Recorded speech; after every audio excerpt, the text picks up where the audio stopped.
નમસ્કાર મિત્રો, મારું નામ રેખા છે. હું સુરતની રહેવાસી છું. મારી ઉંમર 34 વર્ષની છે. અમે લગ્ન પછી ગામડેથી આવીને સુરત રહેતા હતા. દેખાવમાં હું ખૂબ જ સુંદર છું. હું જ્યારે પણ ઘરની બહાર જતી ત્યારે લોકો મને ઘૂરી ઘૂરીને જોવે એવું મારું શરીર છે.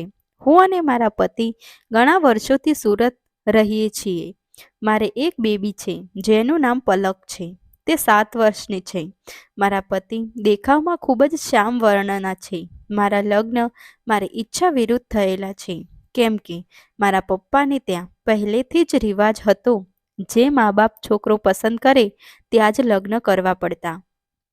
પરંતુ મારા પણ કંઈક સ્વપ્ન હતા. અમારા લગ્ન થયા ત્યારબાદ મારા પતિ મને એવું સુખ ના આપી શક્યા જેની મારે જરૂર હતી. મારા પતિને દારૂનું વ્યસન હતું, તેથી હું તેની સાથે સરખી રીતે જીવી ના શકતી. મારા પતિ ક્યારેક ક્યારેક એટલો પી જતા કે ઘરે જ ના આવતા હતા. રાત્રે હું એકલી જ ઘરે રહેતી હતી. લગ્ન થયા એના વર્ષો પછી પણ મારી એવી તરસ એને પૂરી ના કરી. એના માટે આજે પણ તડપી રહી છું. આજે પણ મારી ગુફા એકદમ મસ્ત છે. મારા પતિ તેનો વધારે સમય બહાર પસાર કરતા હતા. રાત્રે તે બહુ મોડા ઘરે આવતા અને જમીને સીધા સૂઈ જતા હતા. ક્યારેક ક્યારેક હું આમને આમ સૂઈ જતી હતી. આખો દિવસ હું ઘરે સાવ એકલી રહેતી હતી. ક્યારેક બહુ ખંજવાળ આવતી તો હું કાકડીનો સહારો લઈ લેતી. મારા દિવસો હવે આમ પસાર થતા ન હતા. એકવાર એવું બન્યું, મારી જેઠાણીનો ફોન આવ્યો કે રેખા, મારો દીકરાને અહીંયા ગામડે સારી જોબ નથી મળતી. ત્યાં તારા ઘરે રહેવા આવે તો ત્યાં જ રહીને સારી જોબ કરી શકશે. ત્યારબાદ તેણે મારી સૂઈ ગયેલી જવાની ઉપર સફેદ કઢી નાખીને એવી ગરમી ભગાડી અને જેનો 8 ઇંચનો ઓજાર મારી ગુફામાં નાખ્યો. તો મારો પરિવાર સાવ નાનો છે. મારા પરિવારમાં મારા પતિ અને મારી એકની એક બેબી છે, જેને પહેલા ધોરણમાં ભણવા બેસાડી છે. તેને હું સવારે સ્કૂલે મૂકી આવતી, જે સાંજના 5 વાગે ઘરે આવતી. મારા પતિ સવારે તેની જોબ પર ચાલ્યા જતા અને રાત્રે પણ ક્યારેક આવતા તો ક્યારેક તેના મિત્રો સાથે ત્યાં જ રહેતા. ક્યારેક આવતા તો રાત્રે મોડા આવીને સૂઈ જતા. હવે હું આખો દિવસ મારા ઘરે એકલી જ રહેતી હતી.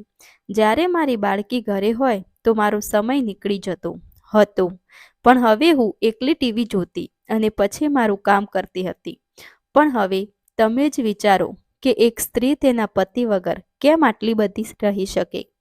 મને એકલા હવે ગાજર લેવાનો જ વિચાર આવતો હતો. મારા મનમાં હવે ન આવવાના વિચાર આવતા હતા.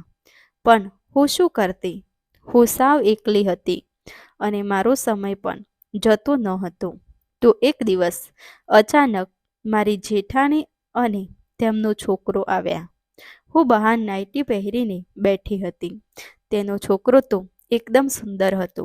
મેં તે બંનેને જેવા જોયા તો હું સીધી નીચે આવી ગઈ હતી અને બંનેને અંદર આવવાનું કહ્યું. મારા ઘરની અંદર બેસાડ્યા. મેં કીધું કે હું શરબત બનાવીને લાવું છું. તો હું શરબત બનાવવા માટે રસોડામાં ગઈ. થોડી વાર થઈ તો મારી જેઠાણી પણ મારા રસોડામાં આવી ગઈ. અમે શરબત પીને વાતો કરવા લાગ્યા. મારી જેઠાણીએ કીધું કે મારા દેર ક્યારેક આવે. મેં કહ્યું એનું નક્કી જ નથી હોતું. પલકના પપ્પા એની રીતે રહે છે. જ્યારે આવું હોય ત્યારે આવે અને આવે તો રાત્રે મોડા આવીને સૂઈ જાય. મારી જેઠાણી કહે, તો તને એકલું રહેવું કેમ ગમે? મેં કહ્યું, હવે આમને આમ દિવસો પસાર કરવા પડે છે, પણ હવે તકલીફ નહીં પડે. તમારો દીકરો હવે અહીંયા રહેશે. હવે એકલું નહીં લાગે. મેં આકાશ સામું જોયું તો તેની નજર મારા તરબૂચ પર હતી, કારણ કે મેં નાઇટી પહેરી અને અંદરના ગાભા પણ પહેરેલા નહોતા. મારા તરબૂચના બીબડા તેને દેખાઈ રહ્યા હતા. હવે મને પણ આકાશ ગમતો હતો. તે જોવામાં તો રૂમનો કટકો હતો.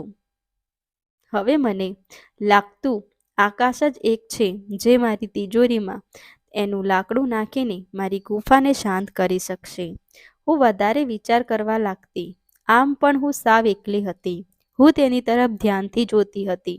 તેની નજર મારા તરબૂચ ઉપર જ હતી. મેં મારી જેઠાણી સાથે વાત કરતાં કરતાં ઘણીવાર મેં આકાશ સામે પણ જોયું હતું, તો પણ તેની નજર ત્યાંથી હટતી ના હતી, કારણ કે મેં મારા ખભા ઉપર ચૂંદડી પણ ન હતી. આટલા માટે મારા બંને સીભડા ચોખ્ખા દેખાતા હતા. મેં વિચાર્યું કે હવે આકાશ મારામાં ઓગળી ગયો છે, કારણ કે તેની નજર ત્યાં જ હતી. હવે જ્યારે હું તેની સામે જોતી તો તે તેની નજર ફેરવી દેતો હતો. મતલબ કે તે એવું કહેવા માંગતો હતો કે તે મારી સામું નહોતો જોતો. પછી મેં વિચાર્યું કે હવે જે હોય એ. પછી હું મારી જેઠાણીને લઈને મારા રૂમમાં આવી ગઈ હતી, અને રૂમમાં આવીને એ અરીસામાં મારું ડાચું જોયું તો હું બહુ જ યુવાન લાગતી હતી. મારા બંને તરબૂચ એકદમ બહાર આવી ગયા હતા. હવે હું ખુદને જોઈને જ સાવ ચોંકી ગઈ હતી. હું ખુદને જ ભૂલી ગઈ હતી કે હું 34 વર્ષની છું. પછી મારી જેઠાણી બીજા દિવસે આકાશને મારા ઘરે મૂકીને જતી રહી. મને આકાશના વિચાર આવતા હતો કે તેની બોડી તો બહુ મસ્ત હતી. મને થયું તે મને આખી ઉપાડી જ લેશે. આકાશ જોવામાં એક પહેલવાન જેવો હતો. તેનામાં દમ વધારે લાગતો હતો. મારે મારું ખેતર એની આગળ જ ખેડાવવું હતું, કેમ કે મારા ખેતરમાં કેટલાય સમયથી ખેતી નહોતી થઈ. એમાં હાથે ચલાવવાનું જ હતું. મારે આકાશ પાસે કપાસિયા ચોપાવાના હતા. મેં વિચાર્યું હવે આ ખેતર તો આકાશ જ ખેડશે. પણ હતો તો મારા જેઠનો છોકરો, તો હું આવું કેવી રીતે કરી શકું? આકાશ વારંવાર મારી સામું જો કરતો અને મને કહેતો, આંટી હવે તમે ચિંતા ના કરતા, હું તમારી દરેક મદદ કરીશ. આવું બોલતા બોલતા પણ તેનું ધ્યાન આ વખતે મારી દુકાન પર હતું. મને સમજાતું નહોતું કે તે મારી ઉપર આટલો બધો કેમ ગાંડો થઈ ગયો છે. હવે ભૂલ મારી જ હતી કે હું મારા તરબૂચ ઉગાડા રાખતી હતી, જેથી આકાશનો વાહડો સીધો થઈ જતો. હું તેનો મૂળો ઊભો તો કરવા નહોતી માંગતી, પણ ખબર નહીં મારા બંને તરબૂચ હતા જ એવા કે તેનો પોપટ સરખો નહોતો રહેતો. મેં મારું શરીર ખૂબ સારી રીતે જાળવી રાખ્યું હતું, જેથી હું ખૂબ નાની લાગતી હતી. દેખાવમાં અમે બંને એક સરખા લાગતા હતા. હું આકાશને જોતી તો મારી ગુફામાં કીડા દોડવા લાગતા, કારણ કે મેં એકલા જ મૂળા સાથે રાતો વિતાયેલી હતી. હવે મારે મારા ખેતરમાં આકાશનો ચાડિયો નંખાવાનો હતો. હવે આમ તો ઘરમાં હું તૈયાર થઈને જ રહેતી હતી, જેવી એક લગ્ન થઈને નવી દુલ્હન આવી હોય. મારા ખેતરની જમીન ખૂબ ધોળી હતી. તેના શેઢા હું મોટા ના થવા દેતી. એમ તો ખેતરમાં હવે મારે ડુંગળી ચોપાવવાની જ હતી. પણ એક દિવસ એવું થયું, મારા પતિ મારા ખૂબ જ વખાણ કરવા લાગ્યા. મને લાગ્યું આજ મારા પતિ મારા ખેતરમાં કપાસિયા સોંપવાના છે. તેથી હું રાત્રે ખૂબ તૈયાર થઈ ગઈ. એવામાં જેવા રાત્રે 11 વાગ્યા, મારા પતિ સૂઈ ગયા.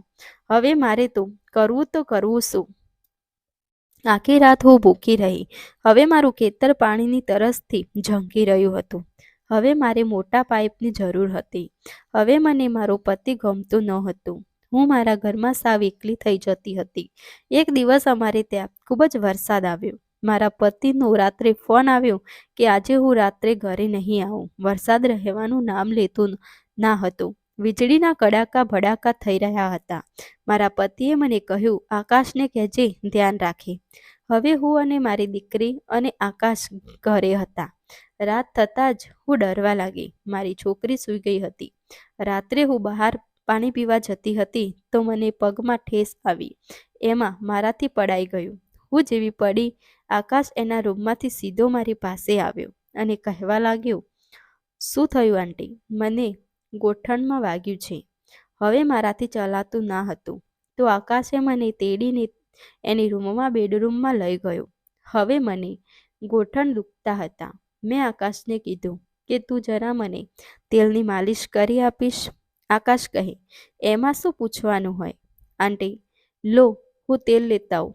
આકાશ તેલ લઈને આવ્યો અને મારા ગાભામાં હાથ નાખ્યો, અને મારા ગોઠણ જોઈને આકાશના મોઢા પર ચમક આવી ગઈ હતી. મારા ગોઠણ હતા જ એવા આકાશ મારા ગોઠણ પર બંને હાથ ફેરવતો ફેરવતો થોડો ઉપર પહોંચી જતો હતો. હવે મને અંદરના પંખી બોલવા લાગ્યા હતા. મારી ગુફા ગરમ થવા લાગી હતી. એવામાં વરસાદ પણ બંધ થવાનું નામ લેતો ન હતો. આકાશને તો મજા જ આવતી હતી. એ પણ એવું હતું. એવામાં જોરદાર કડાકો થયો. હું ડરી ગઈ અને આકાશને પકડી ગઈ. મારા બંને બોલ આકાશની બોડી સાથે દબાઈ ગયા અને આકાશે મને પકડી લીધી. હવે મને એવું લાગતું હતું કે આજે હું આકાશ પાસે મારી ગુફાની ગરમી કાઢી નાખું. આકાશે મને કહ્યું, આંટી, હવે હું તમને તમારી રૂમમાં મૂકી જાઉં. હવે મારી રૂમમાં જવું ન હતું. મેં આકાશને કહ્યું, તે ક્યારેય ખેતરમાં ડુંગળી ચોપી છે? આકાશ કહે, ના આંટી, મને એવું થાતું તો હું હાથ લારી ચલાવી લઉં. મેં કહ્યું, તો આજે મારી એક મદદ કરીશ? મારા ખેતરમાં ડુંગળી ચોપી દેને. હવે આકાશને પણ એ જ જોતું હતું. તરત આકાશે એના હોઠ મારા હોઠ પર મૂકી દીધા અને મારા આખા ચહેરા પર બટકા ભરવા લાગ્યો. મને તેના ખોળામાં એ રીતની પોઝિશનમાં બેસાડી દીધી અને મારા ડુંગરા પર હાથ ફેરવવા લાગ્યો. હવે મારી વાડીમાં ટપક સિંચાઈ થવા લાગી હતી. મારું ખેતર ભીનું થઈ ગયું હતું. પછી આકાશે મને બેટ પર ધક્કો મારીને મારા બંને ડુંગરા નીચે એક ઓશીકું રાખ્યું અને મારા નીચેના ગાભા કાઢી નાખ્યા. હવે મારી ગુફાનું રસપાન કરવા લાગ્યો. મારા ધીમા ધીમા સૂર નીકળી રહ્યા હતા. આકાશે મારી ગુફાની સફેદ લચ્છી પી લીધી અને મારા બંને સ્તંભ એના ખભા પર રાખ્યા. હવે આકાશે એનું લાકડું કાઢ્યું અને મારી ગુફા પર ફેરવ્યું. મારી જરીક અમથી આહ નીકળી હતી. એવામાં આકાશે જોરથી લાકડું ગુફામાં જવા દીધું. મારી રાડ ફાટી ગઈ. મારા બગીચાના બધા ફૂલ ખીલી ગયા. મેં કહ્યું, આકાશ, હરવે હરવે મૂળો નાખ, બહુ જ દુખે છે. આવું અજાર મેં ક્યારેય નંખાવ્યું નથી. એવામાં આકાશે એની સ્પીડ વધારી દીધી અને એની રેલગાડી બંધ થવાનું નામ નહોતી લેતી. મેં કહ્યું, આકાશ, થોડીક ડુંગળી કાલ માટે રાખ. આજે જ બધી ચોપી દેશ કે શું? હવે મારું પૂરું થઈ ગયું હતું. આજે મારા ખેતરમાં આકાશે કૂવો કરી નાખ્યો હતો. 30 મિનિટ સુધી રેલગાડી હાલ્યા પછી હવે આકાશે મારા ખેતરમાં પાણી છોડી દીધું. મારી આખી વાડી પાણીથી પલળી ગઈ હતી. હવે અમે બંને શાંત થઈ ગયા. સવાર સુધી એકબીજાને ચોંટીને સૂઈ ગયા. સવારે હું જાગી અને બાથરૂમમાં ફ્રેશ થઈને આકાશને ચા આપવા ગઈ. આકાશ મારી સામું જોતો હતો અને હું જરીક જરીક શરમાતી હતી. હવે મને મારી ભૂખ આકાશે પૂરી કરી દીધી હતી. હવે સમય જતાં આકાશની જોબ સારી ચાલવા લાગી અને તેની સગાઈ થઈ ગઈ. હવે તે પોતાની પત્ની સાથે ખૂબ ખુશ હતો. પણ હવે આકાશ મારા સાથે રહેતો ન હતો. પણ એની સાથેની મજા હજી સુધી મને ભૂલાણી ના હતી. આકાશનું ફેમિલી એકવાર તેની સાથે સુરત રહેવા આવ્યું. મારા જેઠ જેઠાણી તમામ લોકો હવે અહીંયા જ રહેવા લાગ્યા. સમય જતાં આકાશ અને એના પરિવારના લોકો ગામડે ગયા અને મારા જેઠને અહીંયા મૂકતા ગયા. મારા જેઠાણીએ કહ્યું, તારા જેઠને થોડાક દિવસ સાચવજે. અમે થોડાક દિવસોમાં આવી જશું અને તારા જેઠને રાત્રે સૂતા પહેલાં કોફી પીવાની આદત છે. તું રોજ રાત્રે એને કોફી દઈ આવજે એટલે એ સૂઈ જશે. હવે જેઠ મારા ગળે થોડોક સમય રોકાવા આવ્યા. મારા જેઠની ઉંમર 50 વર્ષ આજુબાજુ હતી. મને મારા જેઠની પહેલેથી જ બીક લાગતી હતી. મારા જેઠ હતા જ એવા કે એની એક રાડથી બધા ચૂપ થઈ જતા. એવામાં મારે એની સાથે થોડોક સમય રહેવું મુશ્કેલ હતું. એકવાર રાત્રે હું તેની રૂમ પાસે ગઈ તો કંઈક અવાજ આવતો હતો.